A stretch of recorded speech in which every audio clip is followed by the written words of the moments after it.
Hello everyone, চলেন আজকে আপনাদের সাথে একটা ক্র্যাব রেসিপি শেয়ার করি।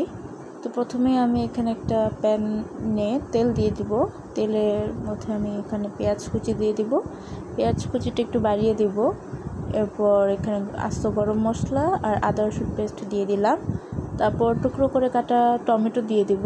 তারপর এটাকে একটু ভালোভাবে কষিয়ে নেব যেন কাঁচা পেঁয়াজ আর আদা রসুনের গন্ধটা চলে যায়। এরপর যত গুঁড়ো মশলা আছে যেমন হলুদ গুঁড়ো, মরিচ গুঁড়ো, লবণ, এরপর জিরা, ধনিয়ার গুঁড়ো, তারপর গরম মশলা গরম মশলা গুঁড়োটা সব একসাথে দিয়ে আমি এটা একটু কষিয়ে নেব।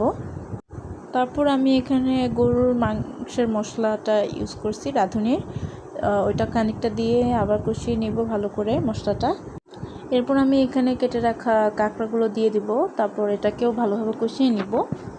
কষানোর মধ্যে আমি এখানে কতগুলো কাঁচামরিচ দিয়ে দিব, চিড়ে রাখা কাঁচামরিচ। তারপর এটাকে আবার ভালোভাবে কষিয়ে নিব।